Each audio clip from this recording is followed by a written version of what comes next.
என்ன கட்டளையிட்டார்களோ அதை சிறப்பான முறையில் செயல்பட்டால் எம்ஜிஆருடைய ஆட்சி, அம்மாவுடைய ஆட்சி 2026 எடப்பாடி தலைமையில் அமையும்.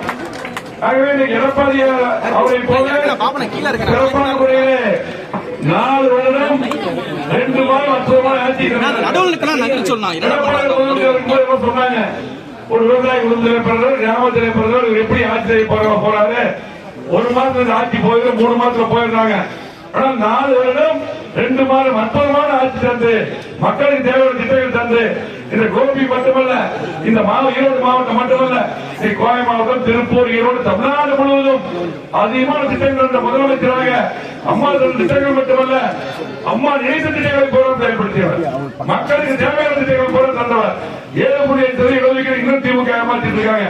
ஆனால் இன்றைக்கு பாத்தீங்கன்னா திமுக ஏமாத்துறாங்க. 7.5 கொண்டு வந்து 600க்கு மேற்பட்டவர்கள் எம்பிபிஎஸ் பிடிஎஸ் படிக்கிறாங்கன்னா எடப்பாடியார் காரணம். ஒரு கிராமத்திலே பிறந்தவர், ஒரு கிளைச்சலாக இருந்து பொதுச்செயலாளர் இருக்கிறார்களே. எடப்பாடியார் சொன்ன வழியிலே சிறப்பான முறையிலே நாம் செயல்பட்டால் கண்டிப்பாக நிச்சயமாக 2026 210 தொகுதிக்கு மேல் வெற்றி பெற்ற எடப்பாடி ஈரோடு மாவட்டம், குறிப்பாக ஈரோடு மாவட்டம் அதிமுக கோட்டை, எம்ஜிஆர் காலத்தில் அம்மா அதிமுக கோட்டை. ஆகவே இந்த கோபி செட்டிவாளர் சட்டமன்றம், அதே போல அந்தியூர் சட்டமன்றம், பவானிசாகர் சட்டமன்றம், 3மே எடப்பாடியார் 2027 முதலமைச்சர் உறுதி. அது எந்த மாற்றம் இல்ல. அதுல 3 எம்எல்ஏ நீங்க வரணும். அதுக்கு முழுமையாக அத்தனை நிர்வாகிகள் சிறப்பான முறையிலே செயல்பட கேட்டு அற்புதமான அலுவலகத்தை சிறப்பான முறையில் ஏற்பாடு செய்திருக்கீங்க.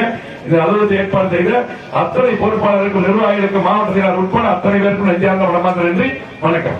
செய்திகளை உடனுக்குடன் தெரிந்து கொள்ள கீழ்கண்ட கேபிள் மற்றும் டிடிஎச் நெட்வொர்க்குகளில் எம்நாடு செய்தி தொலைக்காட்சியை காணுங்கள்.